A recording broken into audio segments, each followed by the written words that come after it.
नमस्कार, देश की बात में आपका स्वागत है। मैं हूं मनोज मानस। खबरों का रुख करेंगे, उससे पहले देख लेते हैं इस वक्त की सुर्खियां। जम्मू कश्मीर के कुलगाम में एनकाउंटर, 5 आतंकी ढेर, इनमें हिजबुल मुजाहिदीन का कमांडर भी। गोलीबारी में 2 जवान घायल। संसद में उठा सांसदों से धक्का मुक्की का मामला, दोनों सदन कल तक के लिए स्थगित। गृह मंत्री अमित शाह के बयान को लेकर संसद के दोनों सदनों में हुआ हंगामा। संसद परिसर में धक्का मुक्की, भाजपा सांसद सारंगी गिरकर घायल। आरोप, राहुल गांधी ने धक्का दिया। राहुल बोले, भाजपा सांसदों ने धमकाया, संसद जाने से रोका। अंबेडकर मुद्दे पर सियासत, भाजपा के राष्ट्रीय अध्यक्ष जेपी नड्डा ने कहा, कांग्रेस ने हमेशा उनका अपमान किया। प्रधान ने भी लगाया आरोप। हरियाणा की खापों का आंदोलन को समर्थन, हिसार में महापंचायत बुलाई। सुसाइड करने वाले एक किसान का शंभू बॉर्डर लाया गया, सुप्रीम कोर्ट में सुनवाई।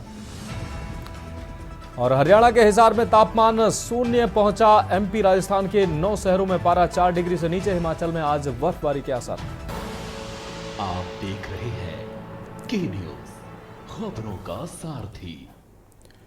और अब खबरें विस्तार से। राज्यसभा में केंद्रीय गृह मंत्री अमित शाह के बीआर अंबेडकर पर टिप्पणी को लेकर आम आदमी पार्टी आक्रामक हो गई है। पार्टी के संयोजक अरविंद केजरीवाल ने बिहार के मुख्यमंत्री नीतीश कुमार और आंध्र प्रदेश के मुख्यमंत्री चंद्रबाबू नायडू को पत्र लिखा है। केजरीवाल ने अपने पत्र में लिखा कि गृह मंत्री अमित शाह का बयान न केवल अपमानजनक है, बल्कि भाजपा की बाबा साहेब और हमारे संविधान के प्रति सोच को उजागर करती है।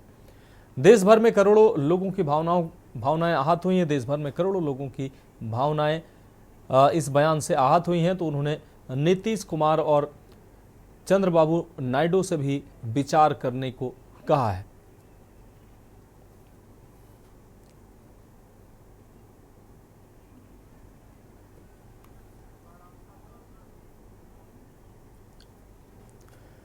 अगली खबर का रुख करेंगे। जम्मू कश्मीर के कुलगाम जिले में गुरुवार को सुरक्षा बलों के साथ मुठभेड़ में कम से कम 5 आतंकी मारे गए हैं। अधिकारियों ने ये जानकारी दी। अधिकारियों ने बताया कि बुधवार आधी रात के बाद शुरू किए गए अभियान में सुरक्षा बल के 2 जवान भी घायल हुए हैं। एक अधिकारी ने बताया, संदिग्ध आतंकियों की मौजूदगी की सूचना मिलने के बाद सुरक्षा बलों ने बुधवार रात जिले में वेहीबाग इलाके के कद्देर गांव में घेराबंदी कर तलाश अभियान शुरू किया। उन्होंने बताया कि तलाश अभियान के दौरान आतंकवादियों ने सुरक्षा बलों पर गोलियां चलाई, जिसके बाद सुरक्षा बलों ने भी जवाबी कार्रवाई की और अभियान जो है वो मुठभेड़ में तब्दील हो गया। अधिकारियों ने बताया 5 आतंकियों के शव बाग में पड़े हैं, लेकिन अभी तक कब्जे में नहीं लिया गया है।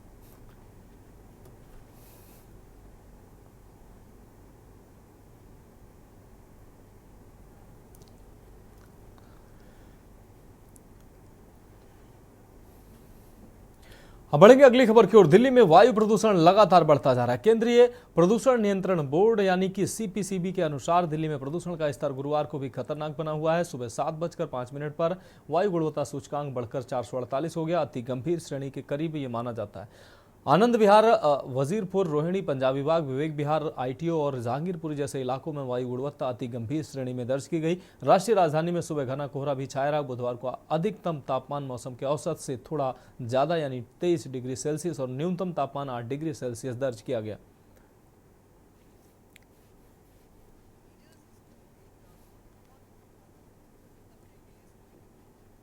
क्राइसिस नहीं समझेंगे, जिसको लीडर्स इसको एक बहुत इम्पोर्टेंट मुद्दा नहीं समझेंगे, इसको एक इम्पोर्टेंट क्राइसिस नहीं समझेंगे, जिसको पब्लिक हेल्थ क्राइसिस नहीं समझा जाएगा, तो ये इसमें कोई फर्क नहीं आने वाला। जो आप ये जो रिएक्शनरी मेजर्स हैं पानी डालने का, और फिर आपने एक दिन हेडलाइन निकाल दी क्लाउड सीडिंग, एक दिन आपने स्मॉग टावर लगाने की बातें करी। If you talk about Delhi NCR, we are expecting a fall in minimum temperature. Like today it is 7.1 to 7.5. Departures are -1. So we are not in cold wave condition, but we are expecting the minimum temperature to fall in the next 5 days. Likely fall will be 2 to 2.5 degrees Celsius. So we are expecting minimum temperatures to come around 5 degrees Celsius within the next 2 to 3 days, within the next 5 days. So अगली खबर नौहर से है, जहां जन स्वास्थ्य अभियांत्रिकी विभाग की लापरवाही का मामला सामने आया है। आपको बता दें कि पिछले 15 दिनों से नौहर विद्युत विभाग कार्यालय के सामने पीएचईडी विभाग की पाइपलाइन लीकेज है, जिसके चलते सड़क पर दिन भर पानी बहता है। अधिक मात्रा में पानी के बहाव के कारण सड़क पर गहरे गड्ढे भी बन गए हैं। पाइपलाइन का लीकेज भी इतना बढ़ गया है कि वहां से वाहनों का निकलना भी दूभर हो गया। इस मार्ग पर दिन भर वाहनों की आवाजाही होने के कारण राहगीरों को काफ़ी मुश्किलों का सामना करना पड़ रहा है। आपको बता दें कि विभाग की लापरवाही के चलते यहाँ से हर रोज़ पाइपलाइन लीकेज होती है, जिसमें विभाग लीकेज के नाम पर मात्र खानापूर्ति कर लेता है।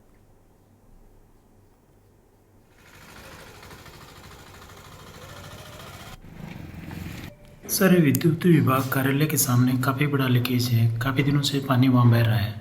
आने जाने वाले राहगीरों को काफ़ी परेशानी होती है। जी सर। वो पहले उसको सही करवाया था, लेकिन उसमें कुछ वापस गड़बड़ आ गई। उसका सामान हमने मंगवाया, आज आ जाएगा, आते ही उसको सही करवा देंगे। सर, 15 दिनों से काफ़ी समस्या आ रही है, तो क्या विभाग के पास उसके सामान नहीं थे लीकेज निकालने के? उस साइज़ का सामान पहले था, उसको सही करवाया था, लेकिन प्रॉपर वो सेट नहीं हुआ। हेवी व्हीकल्स की वजह से वह बार बार डिस्टर्बेंस हो जाता है।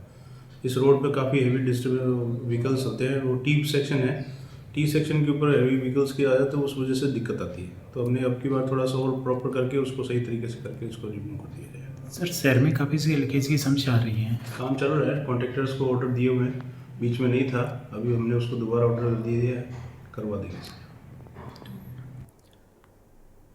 अगली खबर का रुख करेंगे। खबर यमुनानगर से है, जहां बिलासपुर रोड पर मंगलवार दोपहर करीब 12:30 बजे पीडब्ल्यूडी वर्कशॉप के पास एक दर्दनाक हादसा हो गया। बाइक सवार महिला, जिसकी पहचान 39 वर्षीय ममता के रूप में हुई है, डंपर की चपेट में आ गई और मौके पर उसकी मौत हो गई। हादसा इतना भयंकर था कि डंपर के टायरों के नीचे दबकर महिला की जान चली गई। आपको बता दें कि महिला अपने पति धर्मवीर और 9 साल के बेटे के साथ पंचमुखी हनुमान मंदिर दर्शन करने के बाद छछरौली पीएनबी बैंक जा रही थी। बैंक से महज 150 मीटर की दूरी पर यह दुर्घटना हुई है। हादसे में महिला के पति को हल्की चोटें आई हैं, जबकि बेटा सुरक्षित रहा। लोगों ने बताया कि बाइक और डंपर दोनों बिलासपुर की ओर से आ रहे थे, तभी अचानक डंपर ने बाइक को टक्कर मार दी। डंपर के अगले टायर के नीचे आने के बाद महिला पीछे के टायरों के नीचे दब गई। वहीं घटना की जानकारी मिलते ही स्थानीय पुलिस मौके पर पहुंची और महिला को डंपर के टायरों से निकाला। उसे तुरंत छछरौली अस्पताल ले जाया गया, जहां डॉक्टरों ने उसे मृत घोषित कर दिया।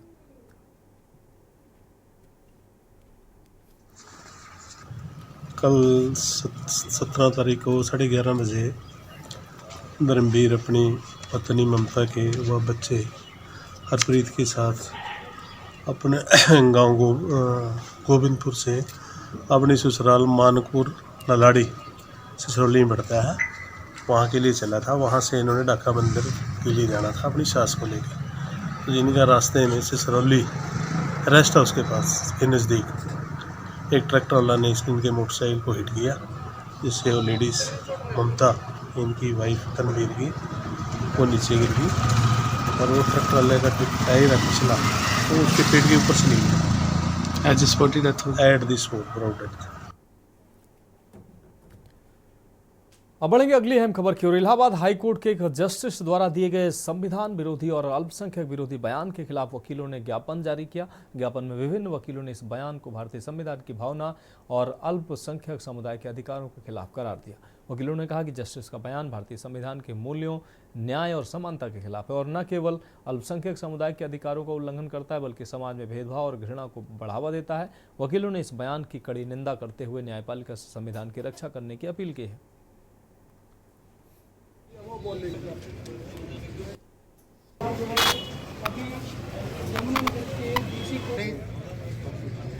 हमारी जो संविधान की मूल भावना है, उस मूल भावना को ठेस पहुंचती है। तो मैं रुक करेंगे अगली खबर का। रेवाड़ी के गांव कनुका में देर शाम उस समय हड़कंप मच गया जब तेंदुआ आबादी क्षेत्र में घुस गया और सूचना मिलते ही गांव के सरपंच जयवीर योगी ने तुरंत वाइल्ड लाइफ टीम, वन विभाग और पुलिस प्रशासन को सूचित किया। मौके पर पहुंचकर टीमों ने 5 घंटे तक रेस्क्यू ऑपरेशन चलाया। आखिरकार तेंदुए को सुरक्षित तरीके से पकड़ लिया गया और किसी भी प्रकार की जनहानि से बचा लिया गया। रेस्क्यू टीम और गांववासियों ने राहत की सांस ली, जबकि प्रशासन ने तेंदुए की सुरक्षित वापसी सुनिश्चित करने के लिए सभी आवश्यक कदम उठाए।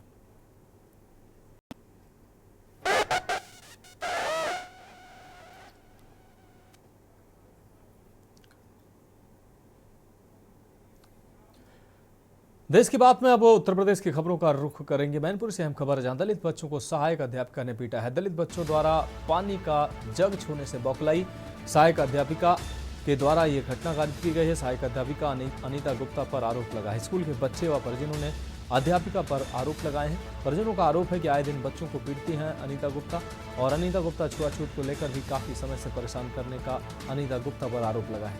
भीमराव अंबेडकर की फोटो से करती है नफरत।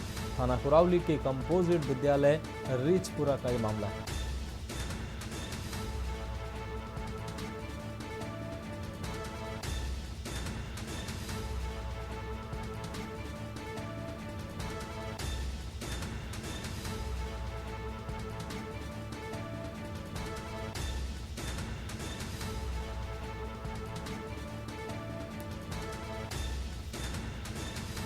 दलित बच्चों द्वारा पानी का जग छूने से अध्यापक बौखलाई, ये आरोप लगा है। सहायक अध्यापिका अनीता गुप्ता पर यह आरोप लगाया गया है। स्कूल के बच्चों और परिजनों ने अध्यापिका पर आरोप लगाए हैं। परिजनों का आरोप है कि आए दिन बच्चों को पीटती हैं अनीता गुप्ता।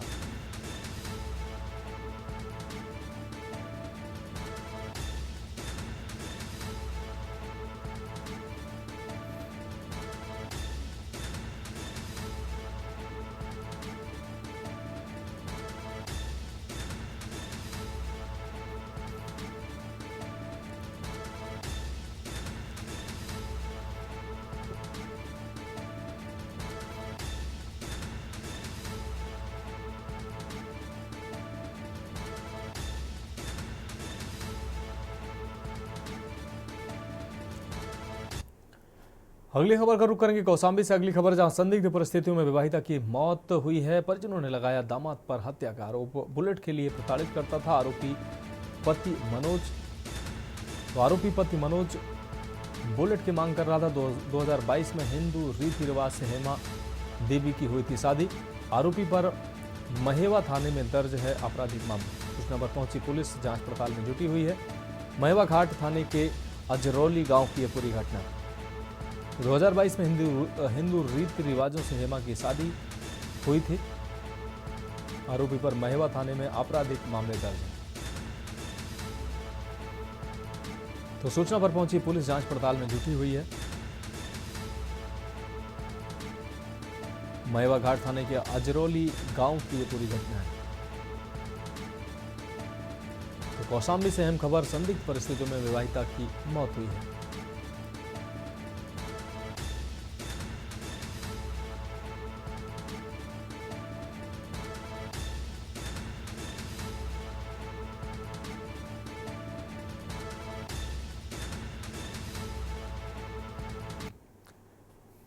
अगली अहम खबर चंदौली से, जहां झोला छाप डॉक्टर का शिकार हुआ है मरीज। मामूली बुखार में गलत इलाज से मरीज की मौत हुई है। बुखार, दांत में दर्द होने पर दवा लेने गया था मृतक। गांव के समीप चौराहे पर दवा लेने गया था मृतक।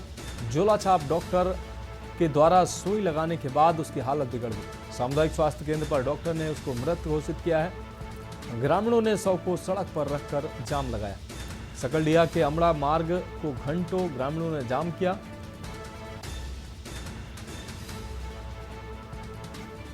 परिजनों को मनाने में जुटा है पुलिस प्रशासन। आपको बता दें, सकलडीह थाना क्षेत्र के बहरवानी गांव का यह पूरा मामला है। तो सामुदायिक स्वास्थ्य केंद्र पर डॉक्टरों ने मृत घोषित किया। ग्रामीणों ने शव सड़क पर रखकर जाम लगाया। सकलडीह के अमड़ा मार्ग को घंटों ग्रामीणों ने जाम रखा। वहीं ग्रामीणों ने शव को सड़क पर रखकर जाम लगाया और सकलडीहा के अमला मार्ग को घंटों ग्रामीणों ने जाम किया। परिजनों को मनाने में पुलिस प्रशासन जुटा रहा। सकलडीहा थाना क्षेत्र के बहरवानी गांव का यह पूरा मामला है, जहां झोला छाप डॉक्टर के इलाज करने पर मरीज की मौत हुई है। गलत इलाज से मरीज की मौत हुई है।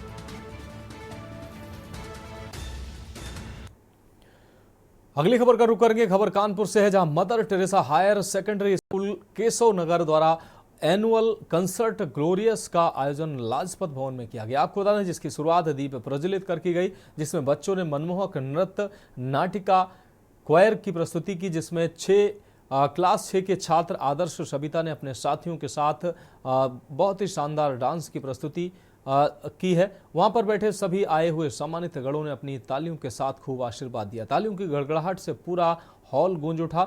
वहीं कार्यक्रम का संचालन, आपको बता दें, उमामा जैनब, अनन्य पांडे व अन्य किस्टी गुप्ता ने किया है। विद्यालय की प्रधानाचार्य रेणु सिंह ने सभी अतिथियों का स्वागत किया। विद्यालय के उप प्रधानाचार्य नीना जिंदल ने कार्यक्रम के अंत में सभी का धन्यवाद दिया।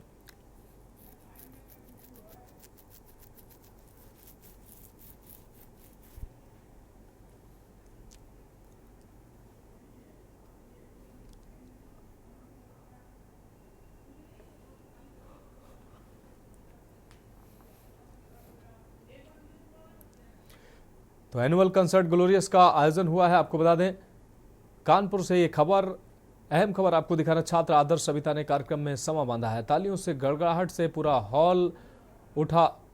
Mother Teresa higher secondary school में प्रोग्राम हुआ है। एनुअल कंसर्ट ग्लोरियस का ये शुभारंभ हुआ है। तो केशव नगर मदर टेरेसा केशव नगर ब्रांच में ये एनुअल कंसर्ट आयोजित किया गया। तालियों की गड़गड़ाहट से पूरा हॉल जो है वो गूंज उठा। Mother Teresa higher secondary Keshavnagar school में ये प्रोग्राम आयोजित किया गया। एनुअल कंसर्ट ग्लोरियस का ये आयोजन किया गया। इसमें बच्चों ने शानदार प्रस्तुतियां दी। छात्र आदर्श सविता ने शानदार प्रस्तुति दी। Mother Teresa higher secondary Keshavpuram, आपको बता दें स्कूल में ये आयोजन हुआ। छात्र आदर्श सविता ने कार्यक्रम में समा बांधा। तो फिलहाल खबरों में वक्त एक ब्रेक का है, जल्द हाजिर होंगे। ब्रेक के बाद देश की बात में एक बार फिर से आपका स्वागत है। रुक करेंगे अगली खबर का। खबर राजधानी लखनऊ से है, जहां भारतीय जनता पार्टी व मोर्चा के लखनऊ महानगर अध्यक्ष मानवेंद्र प्रताप सिंह के नेतृत्व में आज बड़ी संख्या में भाजपा युवा कार्यकर्ताओं ने वीआईपी गेस्ट हाउस से कांग्रेस कार्यालय तक पैदल मार्च निकाला। भाजपा कार्यकर्ताओं का आरोप है कि कांग्रेस राजनीतिक लाभ लेने के लिए देश की जनता को भ्रमित कर रही है और अमित शाह के बयान को तोड़ मरोड़ कर पेश कर रही है। भाजपा युवा कार्यकर्ता कांग्रेस दफ्तर के पास पहुंचकर प्रदर्शन करना चाहते थे, लेकिन पुलिस ने उन्हें बैरिकेड लगाकर रोक दिया। इस दौरान भाजपा कार्यकर्ताओं ने कांग्रेस का पोस्टर जलाया और आरोप लगाया कि कांग्रेस देश के हिंदू और दलित समुदाय को गलत जानकारी देकर उन्हें भ्रमित कर रही है। प्रदर्शन के दौरान पुलिस प्रशासन ने स्थिति को नियंत्रण में किया और भाजपा कार्यकर्ताओं को आगे बढ़ने से रोका।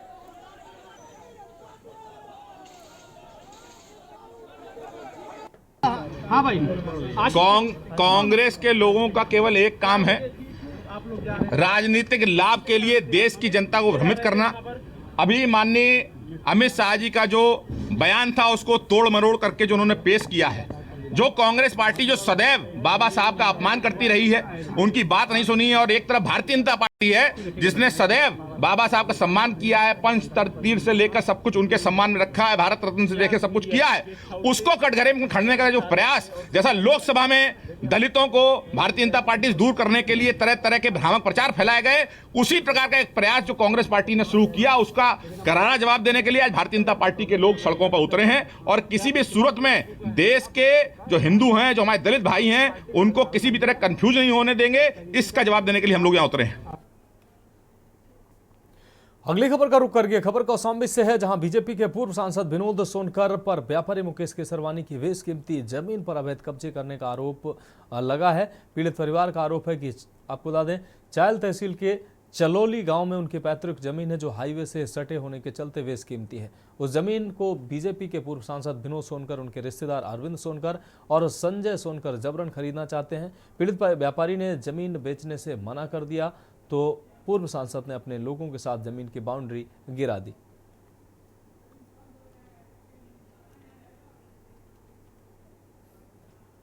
वहाँ पे पैतृक संपत्ति है 5.5 बीघा, जो काफ़ी कीमती है, जिसपे पूर्व सांसद विनोद सोनकर, उनके साले संजय सोनकर और उनका एक रिश्तेदार अरविंद सोनकर, ये सब भूमाफिया हैं। ये लोग मेरी ज़मीन कब्जा कर रहे हैं और इसकी शिकायत मैं कई जगह कर रहा हूँ। कप्तान साहब के यहाँ जा रहा हूँ, डीएम साहब के यहाँ जा रहा हूँ, हर जगह से मुझको आश्वासन दिया जा रहा है। एसडीएम साहब पास गया तो एसडीएम साहब भी उस पर कोई कार्रवाई करने से पीछे हट रहे हैं, उल्टा कह रहे हैं कि मैं तुम्हारी ज़मीन कुर्क करा दूंगा और मुझको आए दिन धमकी दी जाती है। मैं इलाहाबाद में रहता हूँ, अपनी पैरवी के लिए मुझको कौशाम्बी आना पड़ता है, किसी भी वक्त मेरी हत्या हो सकती है।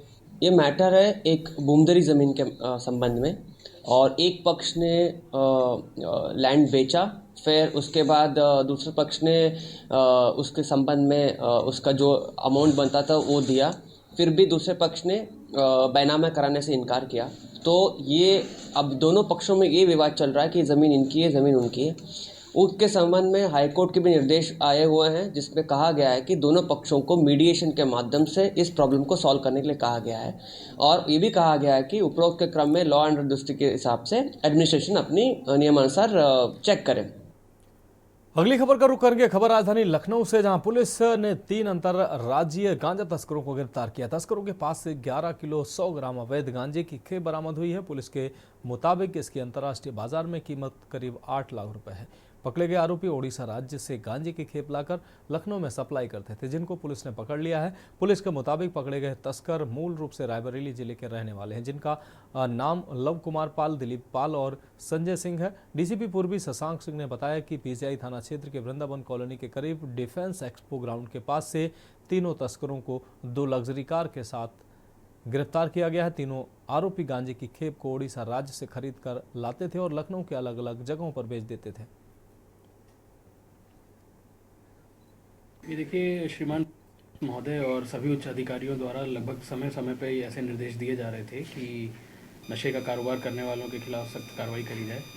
इसी क्रम में मुखबिर खास की सूचना पर हमारे पूर्वी जोन की क्राइम टीम और इंस्पेक्टर पीजीआई और उनकी टीम वृंदावन योजना डिफेंस एक्सपो ग्राउंड के पास चेकिंग कर रहे थे, जहाँ पे उन्हें सूचना थी कि एक संदिग्ध व्यक्ति द्वारा तो कुछ गांजा लेके जाया जा रहा है। इस सूचना पे उन्हें रोका गया और जो भी नियमानुसार तरीका होता है उसमें इनसे पूछताछ करी गई और इनकी चेकिंग करी गई। इनके पास से लगभग 11 किलो और 100 ग्राम गांजा बरामद किया गया है।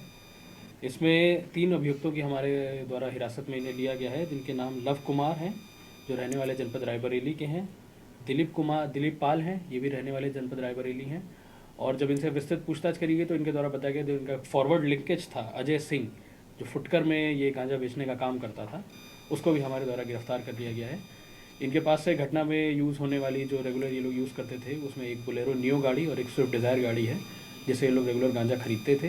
विस्तृत पूछताछ में इनके द्वारा बताया गया कि ये लोग उड़ीसा से गांजा खरीद के लाते थे और फुटकर में बेचने के लिए यहाँ पे अजय को दे देते थे। अगली खबर का रुख करके खबर झांसी से है, जहां 14 दिसंबर को जेलर कस्तूरी लाल गुप्ता पर हमले के आरोपी बदमाश सुमित को झांसी पुलिस ने मुठभेड़ के बाद गिरफ्तार कर लिया है। पुलिस ने बताया कि सुमित के पास से एक बाइक और अवैध तमंचा भी बरामद किया गया। पुलिस के अनुसार सुमित और उसके अन्य साथी जेलर पर हमले के बाद फरार हो गए थे। मुठभेड़ के दौरान पुलिस ने उसे पकड़ लिया, जबकि उसके साथी मौके से फरार हो गए। पुलिस अब उनकी गिरफ्तारी के लिए छापेमारी कर रही है।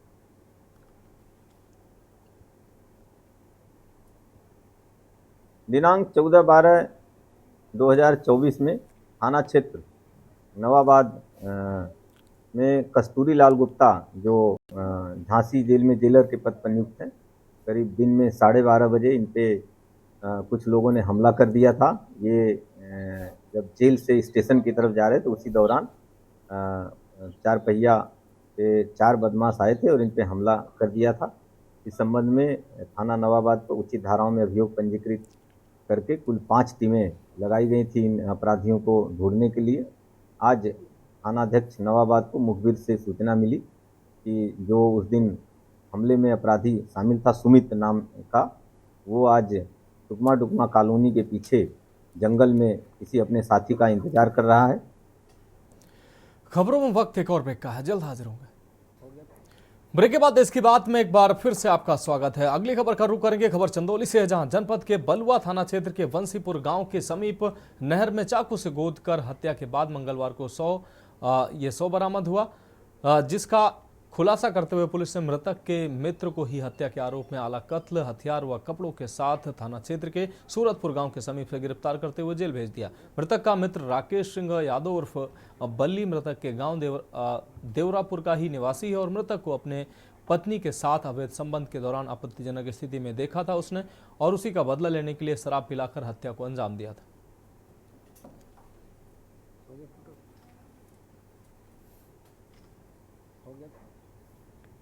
देखिए, बलुआ थाना क्षेत्र में 16 तारीख को मुन्ना यादव नाम के एक व्यक्ति की हत्या की गई थी, जिसमें पुलिस द्वारा टीम बनाई गई थी, जिसमें एडिशनल एसपी साहब, सीओ साहब, एसएचओ साहब सर्विलांस के माध्यम से इस घटना का सफल अनावरण किया गया है।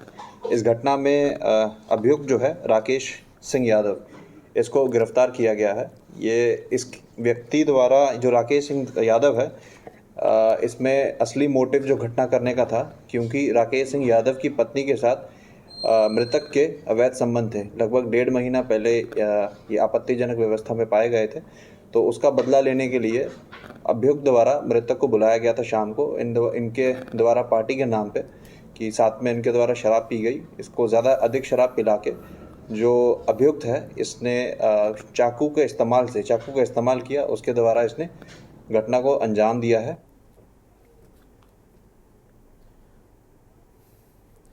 बढ़ेंगे अगली खबर की ओर। खबर फर्रुखाबाद से है, जहां जनपद की कायमगंज विधानसभा क्षेत्र की विधायक डॉक्टर सुरभि गंगवार ने आज मुख्यमंत्री आवास पर पहुंचकर मुख्यमंत्री योगी आदित्यनाथ से भेंट कर कायमगंज विधानसभा क्षेत्र के विकास हेतु विस्तृत चर्चा की। मुख्यमंत्री से भेंट के दौरान फर्रुखाबाद जनपद सीमा स्थित जनपद शाहजहांपुर के 5 ग्रामों को फर्रुखाबाद जनपद में करने तथा जनपद में मेडिकल कॉलेज स्थापित करने एवं अन्य विकास कराने हेतु मुख्यमंत्री योगी आदित्यनाथ से विधायक डॉक्टर सुरभि गंगवार ने वार्ता की, जिस पर मुख्यमंत्री ने कायमगंज विधानसभा क्षेत्र में व्यापक स्तर पर विकास करवाने का विधायक डॉक्टर सुरभि गंगवार को आश्वासन दिए जाने पर विधायक प्रतिनिधि शिल्पी गंगवार सहित तमाम समर्थकों में भारी प्रसन्नता व्यक्त कर इस नेक काम के लिए विधायक डॉक्टर सुरभि गंगवार को बधाई दी जा रही है।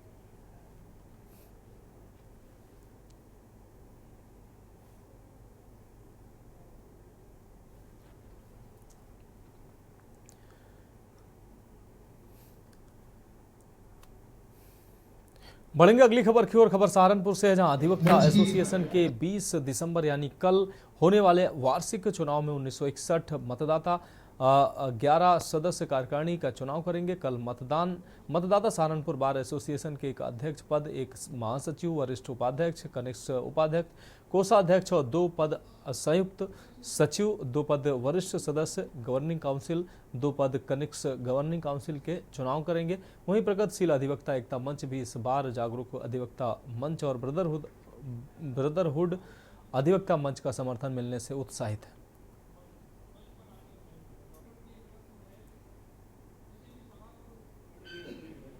शुरुआत करने से पहले उसके मंच की बहुत बढ़िया तैयारी चल रही है। हमारा कैंपेन बहुत अच्छा चल रहा है। आज भी हमारी बार में करीब हमारे साथ 400 आदमियों का काफिला निकला था एडवोकेट्स का, और सबको यही लग रहा, सबको क्या हम हैं ही संख्या में ज़्यादा। अच्छा, अगर बात करें चुनाव की तो कब वोटिंग होगी? कल सुबह वोटिंग होगी, शाम तक होगी। अपनी जीत को लेकर 101%। मेरा पूरा पैनल इन तीनों मंच का प्रत्याशी है। महासचिव पद के लिए मुझे प्रत्याशी बनाया गया है और मेरे तीनों ग्रुप ने मेरे में आस्था व्यक्त की है। इसी के साथ साथ जो है, जब तीनों ग्रुप इकट्ठे हुए तो लगभग 80% लोग हमारे साथ आ गए। कोर्ट के जो वोटर्स हैं, एडवोकेट्स हैं।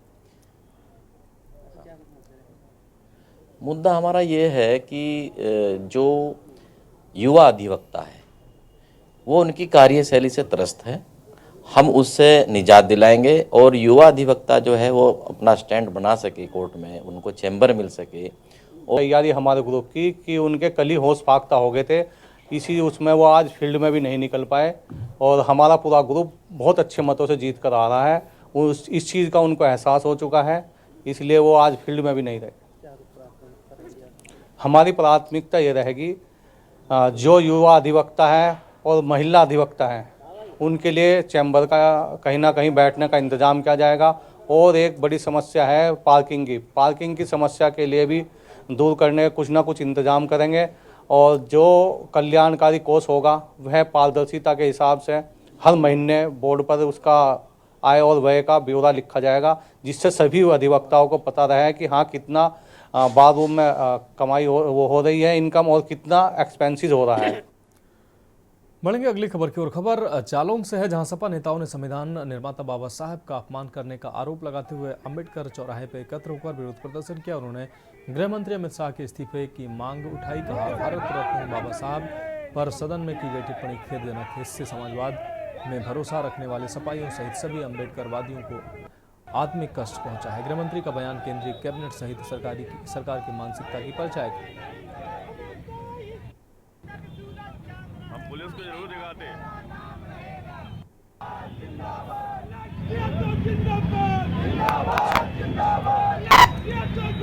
ये मामला है कि माननीय अपने देश के जो अमित शाह जी गृह मंत्री जी है, उन्होंने बाबा साहब के बारे में गलत टिप्पणी की है। यानी बाबा साहब के बारे में कहा है कि इतनी बार यदि भगवान का माथा टेकना है तो भगवान का माथा टेकी, बाबा साहब का माथा मत टेकी। ये वो बाबा साहब के बारे में गलत टिप्पणी की है, इसलिए हम लोग यहाँ पे बाबा साहब के उसके लिए जो गलत टिप्पणी की उसके लिए इकट्ठे हुए, ठीक है, उसी में हम लोग विरोध कर रहे हैं और नारेबाजी कर रहे हैं।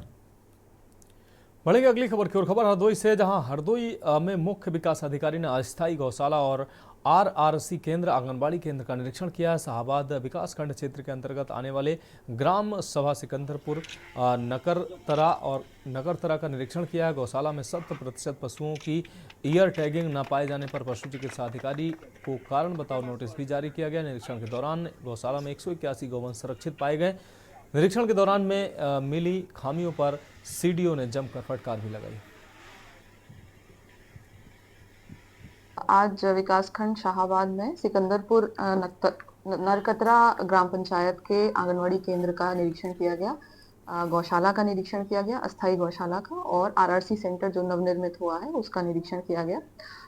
तीनों स्थलों पे व्यवस्थाएं समुचित पाई गई।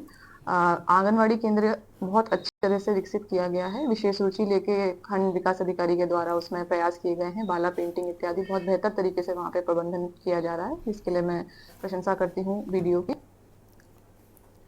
अब बात करेंगे अगली अहम खबर की। खबर सहारनपुर से है, जहां देवबंद में सापला खत्री गांव में देर रात कालीपार क्षेत्र में करीब 10 बजे सिरफुरे आशिक ने युवती के परिवार पर चाकू से हमला कर दिया। हमले में युवती के परिवार के 7 लोग घायल बताए जा रहे हैं। बताया जा रहा है युवती का रिश्ता कहीं और होने से नाराज युवक देर रात को उसके घर पहुंचा था। आरोपी गैंगरेप के मामले में जेल में बंद था, कुछ दिन पहले ही जेल से छूटकर आया है। पीड़ित परिवार रात का खाना खाकर सोने की तैयारी कर रहा था। इसी दौरान हाथ में चाकू लेकर सिरफिरा युवक घर में घुस गया और गाली गलौज करने लगा। परिवार के सदस्यों ने इसका विरोध किया तो युवक ने चाकू से उन पर हमला करना शुरू कर दिया। इस बीच वो भी उसे रोकने आया उस पर वो चाकू से हमला करता गया।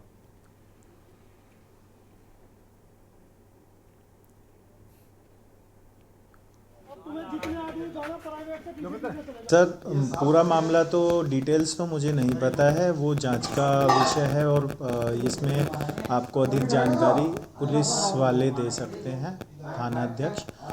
मेरे पास में यहाँ पर तकरीबन 10 बजे के आसपास 6-7 लोग घायल अवस्था में आए, जिसमें एक कलीम, नईम, फराना, अयान और एक नाजिम, और ये सब व्यक्ति घायल अवस्था में आए। कल करीब 8:30 बजे थाना देवबंद पर सूचना प्राप्त हुई कि एक व्यक्ति जो कि मुजफ्फरनगर थाना खालापार का रहने वाला है, वह एक सापला खत्री में एक घर पर आया और एक परिवार के करीब 6 से 7 लोगों को उसने चाकू और अन्य धारदार हथियार मारकर घायल कर दिया है। इस सूचना पर और वहां से फरार हो गया है। इस सूचना पर थाना देवबंद पुलिस टीम मौके पर पहुंचती है तथा जो घायल व्यक्ति हैं उनको प्राथमिक उपचार के लिए अस्पताल रेफर कराया जाता है। इसमें घायल व्यक्ति की तरफ से जो तहरीर प्राप्त होती है थाना देवबंद पर, और उस तहरीर पर थाना देवबंद पर हत्या के प्रयास का मुकदमा पंजीकृत किया गया। अगली खबर का रुख करेंगे। खबर बुलंदशहर से है, जहां पुलिस ने ऑनर किलिंग मामले का खुलासा करते हुए मृतक युवती के पिता को गिरफ्तार कर जेल भेजा है। परिजनों द्वारा शादी तय करने के बाद युवती ने विवाह से इनकार कर दिया था। पुलिस अधीक्षक ने बताया कि गिरफ्तार आरोपी ने स्वीकार किया कि तमंचे से हत्या करने के बाद शव को जंगल में अंतिम संस्कार कर दिया। बता दें कि जिले के जहांगीराबाद थाना क्षेत्र स्थित एक गाँव का यह पूरा मामला है।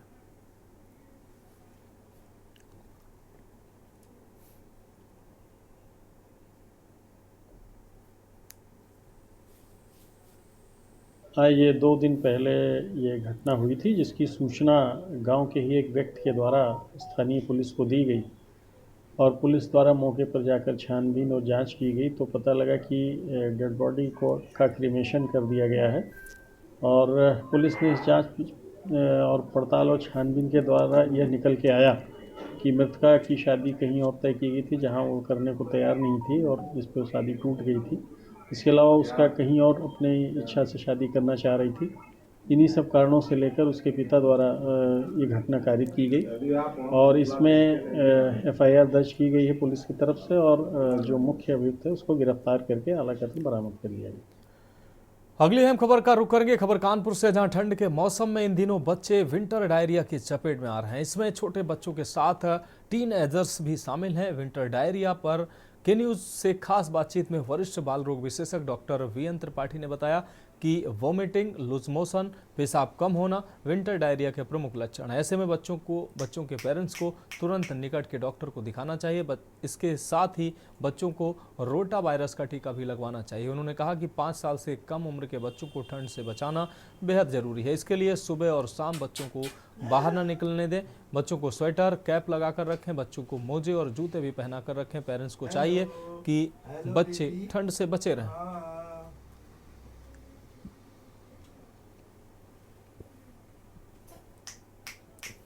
ठंड का मौसम शुरू हो चुका है। ऐसे में बच्चों में तमाम तरह की बीमारियां देखने को मिल रही हैं, जिसमें सबसे प्रमुख है विंटर डायरिया। आज विंटर डायरिया पर बात करने के लिए के न्यूज के साथ मौजूद है वरिष्ठ बाल लोग विशेषज्ञ डॉक्टर वीएन त्रिपाठी जी। उनसे बातचीत करेंगे। सर, के न्यूज में बहुत बहुत स्वागत है आपका। सर, विंटर डायरिया इस समय सबसे ज्यादा देखने को मिल रहा है बच्चों में, क्या लक्षण है इसके और सर किस तरह से इसकी रोकथाम होनी चाहिए? जी बिल्कुल, इधर करीब 15-20 दिन से छोटे शिशुओं में, बच्चों में और यहाँ तक अभी टीनेजर यानी कि किशोरावस्था के बच्चों में भी डायरिया का प्रकोप हो रहा है। और ये एक वायरस से होने वाला बीमारी है और इसमें पेट में मरोड़ के साथ उल्टी, दस्त और पतले दस्त इतने ज़्यादा आ सकते हैं कि कई बच्चों को डिहाइड्रेशन हो जाता है अगर ध्यान न दें। और दवाओं का असर इसमें सबसे कम होता है। तो हम लोग क्या करते हैं कि उल्टी रोकने के लिए बच्चे को थोड़ा थोड़ा करके ORS का घोल देते हैं और डायरिया के लिए जिंक देते हैं। जिंक का सिरप आता है और घरेलू खान पान और माँ का दूध चालू रखने को कहते हैं। कभी कभी डिहाइड्रेशन करीब 1/4 बच्चों में 20 से 25% जो बच्चे टोटल शिशु हैं या अंडर 5 ईयर्स के हैं, इनको इतना डिहाइड्रेशन होता है कि बच्चे को टॉलरेट नहीं कर रहे हैं वॉमिटिंग और लूज मोशन की वजह से। ऐसे बच्चों को IV ड्रिप लगा के, इंजेक्शन लगा के फिर मैनेज करना पड़ता है। लेकिन इनकी संख्या 20 से 25% है। 75 से 80% बच्चे जो विंटर डायरिया के हैं घरेलू खान पान या पानी से इन्फेक्शन के कारण हो रहे हैं। खासकर तेज ठंड की वजह से वायरस जनित ये है। तो इसमें माता पिता को चाहिए कि बच्चे को, छोटे शिशुओं को रोटा वायरस का जो टीका लगता है, जो सरकारी अस्पतालों में फ्री लगता है और प्राइवेट अस्पतालों में भी उपलब्ध है, उसको अवश्य लगवा लें। 1-1 महीने के अंतर पे 3 टीके लगते हैं, रोटा के मुँह से दी जाते हैं। दूसरा ये है कि पानी और भोजन उबाल के गर्म पानी ठंडा करके दें। इधर उधर का रखा हुआ पानी या खुले हुए जगह के जो बड़े बच्चे हैं 6 महीने से ऊपर, साल भर से, वो खाना पीना ना दें। बाजार की चीज़ों से अवॉइड करें। डिब्बा बंद भोजन ना करें और पहले दस्त के शुरू होने से साथ ही ORS का घोल देना शुरू कर दें, जिससे कि शिशुओं को डिहाइड्रेशन ना हो। तो आपने सुना कि जैसा सर ने बताया कि ठंड के मौसम में बच्चों को सुबह और शाम घर से बाहर ना निकालें। अगर बच्चों को वॉमिटिंग और लूज मोशंस होते हैं तो तुरंत अपने निकटतम अस्पताल में जाएं और डॉक्टर को दिखाएं। कानपुर से कौस्तुभ मिश्रा, के न्यूज इंडिया।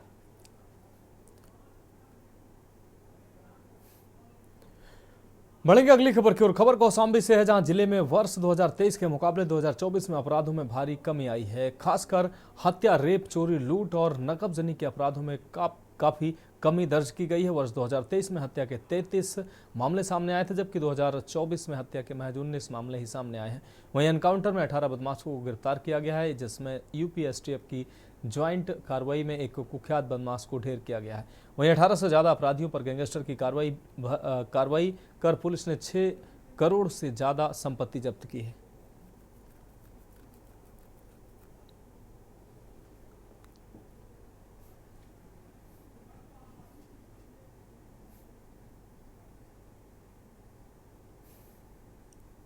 देखिए, जनपद कौशाम्बी में वर्ष 2023 के मुकाबले 2024 में महत्वपूर्ण अपराध शीर्षकों में उल्लेखनीय कमी आई है। खासकर जो लूट के और नकबजनी के, वाहन चोरी के मुकदमे हैं, उसमें उल्लेखनीय कमी आई है। हम लोगों ने जो भी लूट के मुकदमे दर्ज हुए उसमें 100% बरामदगी करी और उसका सही खुलासा समयबद्ध तरीके से किया गया। जो अपराध हत्या के शीर्षक में है उसमें बहुत ही उल्लेखनीय कमी आई है। गत वर्ष 33 हत्याओं के मुकाबले इस वर्ष सिर्फ 19 हत्याएं हुई हैं। और ऐसा इसलिए हुआ क्योंकि हम लोगों ने जो जमीन संबंधी विवाद है, जो प्रेम प्रसंग से संबंधित विवाद है, उसकी बीच सूचना संकलित कराई। इसमें समय से हम लोगों ने निरोधात्मक कार्रवाई करी और गैंगस्टर एक्ट की भी कार्रवाई काफी हुई है। अब बढ़ेंगे अगली अहम खबर की ओर। खबर कानपुर से है, जहां नगर निगम के पशु चिकित्सा विभाग ने प्रमिला सभागार मोती झील में पालतू कुत्तों के लाइसेंस, रजिस्ट्रेशन और निःशुल्क टीकाकरण की व्यवस्था की है। साथ ही आवारा कुत्तों और विषारा जानवरों को ठंड से बचाने के लिए गद्दा, गले का पट्टा और काऊ कोट भी पशु प्रेमियों को दिया गया है। मुख्य पशु चिकित्सा अधिकारी डॉक्टर R.K. निरंजन ने बताया कि कार्यक्रम 1 बजे से 5 बजे तक प्रमिला सभागार में किया गया। अभी तक लगभग 100 लोग कैंप में पहुंचे और कैंप के माध्यम से शहरवासियों को जागरूक किया जा रहा है, जिससे शहरवासी अपने कुत्तों को वैक्सीनेटर भी ले रहे हैं।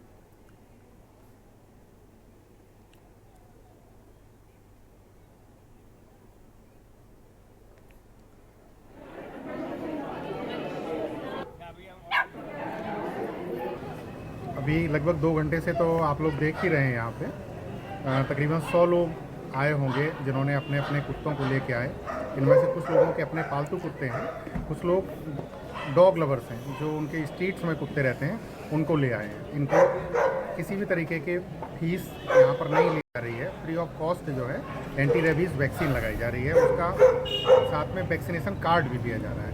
साथ ही साथ कुत्तों को किसी तरीके से वाहनों से एक्सीडेंट ना हो जाए, किसी वाहन से वो टकरा ना जाए, तो एक रेडियम कॉलर उनको यहाँ से नगर निगम की तरफ से दी जा रही है। और ये सारे शहर में बहुत सारे कुत्ते हैं, इन सबको तो वैक्सीनेट नहीं कर सकते हम एक दिन में, लेकिन एक अवेयरनेस कैंप के द्वारा लोगों को ये बताया जाना जरूरी है कि वो अपने अगर कुत्ते को रखे हुए हैं। देखिए बड़ा अच्छा लग रहा है, आप देख लो प्रमिला सभागार पूरा खचाखच भरा है डागियों से और डागियों के प्रेमियों से। हमारा नगर निगम परिवार ये कार्य बहुत दिन से कर रहा है और मैं इसके लिए अपने नगर निगम के डॉक्टर साहब को बहुत बहुत धन्यवाद देना चाहती हूँ। और आज जितने लोग कुत्ते के प्रेमियों को हमें स्वागत करने का मौका मिला, मैं अपने को धन्य मानती हूँ। और मैं इन लोगों से भी मेरी बात हो रही थी कि ये बेजुबान जानवरों की जो सेवा करता है, मेरी तो मान्यता ये है कि अगर जिस घर में डागी कुत्ता है और जिस घर में गाय है, उस घर में भगवान कोई आपत्ति लाता नहीं। इसलिए इनकी सेवा करना, पुरानी प्रथा थी कि खाना बनता था तो आदमी पहले कुत्ते को और गाय को रोटी बनाता था, खिलाता था। और ये सब पुराने जमाने की, क्योंकि हम धार्मिक लोग हैं।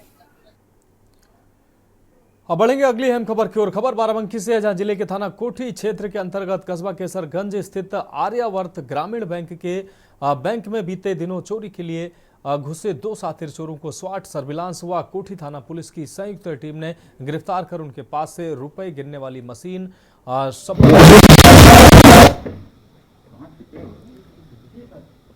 एएसपी दक्षिणी ने प्रेस वार्ता करके खुलासे की जानकारी दी। आर्यावर्त ग्रामीण बैंक के मैनेजर आशीष सचान के द्वारा बीते दिनों बैंक में सेंध का लगाकर चोरी होने की जानकारी कोठी थाने में दी गई थी, जिसके बाद पुलिस ने तत्काल करके खोजबीन में लग गई। घटना को गंभीरता से लेकर एसपी दिनेश कुमार सिंह ने स्वाट सर्विलांस कोठी पुलिस की ज्वाइंट टीम बनाकर खुलासे की जिम्मेदारी सौंप दी। आपको बता दें, उसके बाद टीमों ने डिजिटल डेटा एनालिसिस में पाया कि बैंक में वारदात से 2 दिन पहले चोरों के द्वारा रेकी किए जाने की बात सामने आई, जिस पर टीमों ने तत्काल लोनी कटरा थाना क्षेत्र में हुई मुठभेड़ में घायल चोर के भाई की संलिप्तता प्रकाश में आई, जिसमें हैदरगढ़ थाना क्षेत्र के संसारा गांव निवासी रोहित कोरी पुत्र जगन्नाथ कोरी व दीपक पुत्र रामचंद्र कोरी निवासी संसारा कोतवाली हैदरगढ़ को गिरफ्तार कर दोनों वारदात को सख्ती से पूछताछ में स्वीकारा और बताया कि हम लोगों ने पहले सुनसान जगह पर स्थित बैंक की रेकी करके योजना बनाई कि यहां घटना को अंजाम देंगे तो काफ़ी रुपए हाथ लगेंगे, लेकिन ऐसा हुआ नहीं। उस रात पहले से निर्धारित स्थान पर सेंध काटकर बैंक के अंदर घुसे, लेकिन कहीं पर भी कैश हाथ नहीं लगा तो कैश काउंटर पर जाकर कुछ कागजात व वहां पर रखे नोटों की गिनती वाली मशीन को ही चुरा लिए और वहां से भाग निकले। पुलिस ने इनका आपराधिक इतिहास खंगाला तो 1 दर्जन से अधिक आपराधिक मुकदमे निकल कर सामने आए हैं। देखिए, आर्यावर्त बैंक की एक शाखा कैसरगंज थाना कोठी अंतर्गत है। यहाँ पे उनके बैंक में सेंधमारी करके चोरी करने का एक प्रयास हुआ था, जिसमें कुछ सामान, जो एक मशीन उनकी होती है काउंट करने की और कुछ पेपर ये चोरी हो गए थे। इसका मुकदमा लिखा हुआ था। इसमें लगातार टीम थाना कोठी की सर्विलांस टीम के सहयोग से वहाँ के एसआई फिरोज हैं और एक कांस्टेबल हैं गौतम, ये सभी लोग लगातार इस पे काम करते रहे और उसके रिजल्ट के रूप में आज देखिए यहाँ पर पीसी हो रही है। इसमें 2 अपराधी पकड़े गए।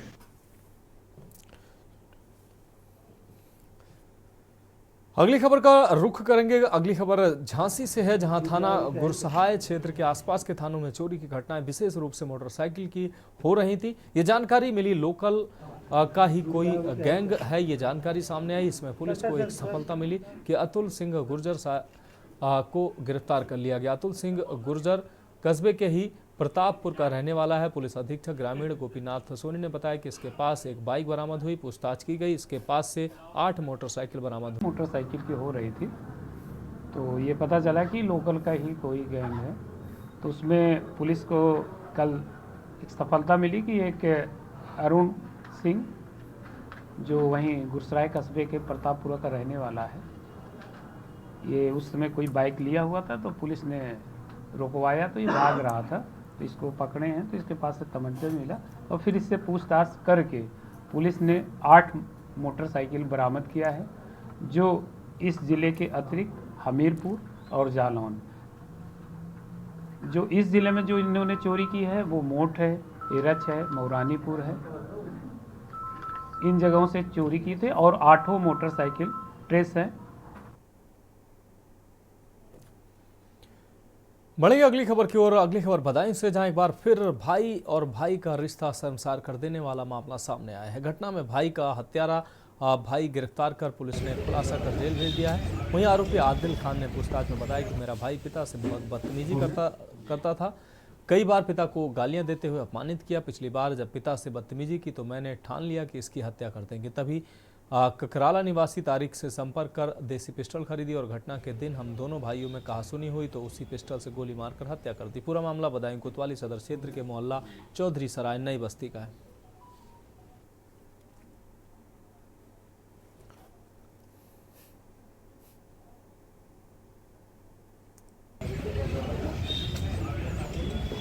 ये थाना कोतवाली क्षेत्र में 13 दिसंबर को एक हत्या की घटना हुई थी, जिसमें छोटे भाई ने अपने बड़े भाई को गोली मारकर हत्या कर दी थी। इस संबंध में उनके पिता खालिद के द्वारा एक अभियोग पंजीकृत उसी दिनांक को करा दिया गया था। इसमें छोटे भाई की तलाश में उसने अपनी मोबाइल चूँकि बंद कर दी थी, तो मैनुअली इंस्पेक्टर कोतवाली और उनकी टीम ने लगातार प्रयास किया और उस प्रयास से उनको आज सफलता मिली। जो छोटा भाई आदिल खान था उसकी गिरफ्तारी हुई और उसके कब्जे से वो पिस्टल भी बरामद हुई और 3 जिंदा कारतूस भी बरामद हुए हैं। अगली खबर उत्तर प्रदेश के कन्नौज जनपद से, जहां शहरों की तरह गांव भी स्वच्छ रहे इसके लिए सरकार ने सभी गांव में आरआरसी सेंटर यानी कूड़ा संग्रह स्थल का निर्माण कराया है। आरआरसी सेंटर में रोजगार पाने वाले कर्मचारी घर घर जाकर लोगों से कूड़ा को एकत्र करते हैं। गाड़ियों के माध्यम से कूड़ा आरआरसी सेंटर आता है, यहाँ कूड़े का अलग अलग निष्पादन किया जाता है। इतना ही नहीं, इसकी खाद भी बनाई जाती है। सेंटर के अंदर ही जैविक खाद बनाई जाती है। यहाँ कूड़े और गांव में मिलने वाले गोबर का इस्तेमाल कर वैज्ञानिक विधि से जैविक खाद तैयार की जाती है। खाद तैयार होने के बाद किसान यहाँ से 10 रुपये किलो के हिसाब से जैविक खाद खरीदता है। जैविक खाद बनने से आरआरसी सेंटर का राजस्व बढ़ता है। मजपुरवा विकासखंड तालग्राम जनपद कन्नौज का है। यहाँ आज मैं निरीक्षण करने आया। इस गांव की जनसंख्या लगभग 20,000 है और इस आरआरसी सेंटर में 9 ई रिक्शा और पैडल रिक्शे हैं जो गांव से घर घर से कूड़ा कलेक्शन कर रहे हैं। सबसे बड़ी खास बात यह है यहाँ की कि यहाँ जो बर्मी कंपोस्ट तैयार किया जा रहा है उससे इस गांव पंचायत की बहुत अच्छी आय है। सबसे खास बात यह है कि हमारे प्रधान जी लोगों में इस चीज़ को मोटिवेट करने में काफ़ी सफल रहे। पंचायत मजबूरवा पिलाद तालीग्राम जनपद कन्नौज, प्रधान बिलाल अहमद जी। ये हमारे यहाँ आरआरसी सेंटर बनाया गया है। आरआरसी सेंटर में हम लोग यहाँ पे बर्मी कंपोस्ट बर्मी खाद तैयार करते हैं, जो गांव से गोबर लाके हमारे यहाँ गौशाला से भी आता है, गांव किसानों से टाई अप है, वो किस गोबर यहाँ लाते हैं। गांव गोबर ठंडा करके सुखाया जाता है। ठंडा करने के बाद फिर वो उसमें यूनिट में डाला जाता है। बर्मी यूनिट में डालने के बाद वहाँ से केचुए उसको खाद बनाते हैं। वो 8 से 10 दिन में ऊपर की लेयर खा के उसे बिल्कुल कर देते हैं, बिल्कुल चाय पत्ती तरीके से। वो यहाँ के लगे हैं, कर्मी लगे हैं, जो उसको निकालने के बाद में उसको बोरियों में भर देते हैं, यहाँ के किसान आके उसे ले जाते हैं। रुक रही अगली खबर का खबर कानपुर से, जहां नसीराबाद थाना पुलिस ने वाहन चोरी के एक बड़े गिरोह का पर्दाफाश करते हुए 6 आरोपियों को गिरफ्तार किया है, जिसमें एक नाबालिग भी शामिल है। पुलिस ने इनकी गिरफ्तारी के साथ 10 चोरी के मोटरसाइकिलें भी बरामद की हैं। ये वाहन चोर गिरोह कानपुर नगर और कानपुर देहात में सक्रिय था। आरोपियों ने क्षेत्र में वाहन चोरी की कई घटनाओं को अंजाम दिया था।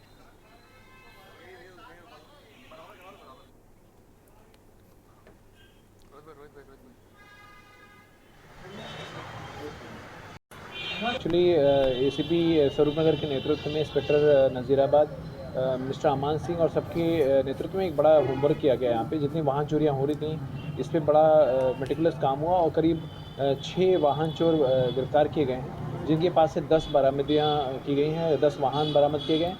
ये पूरा इंटर डिस्ट्रिक्ट गैंग है और इसमें जितने भी वाहन हैं कानपुर देहात से लेकर कानपुर नगर तक के रिकवर किए गए हैं।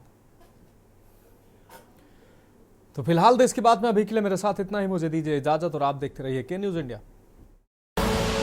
आप देख रहे हैं के न्यूज, खबरों का सारथी।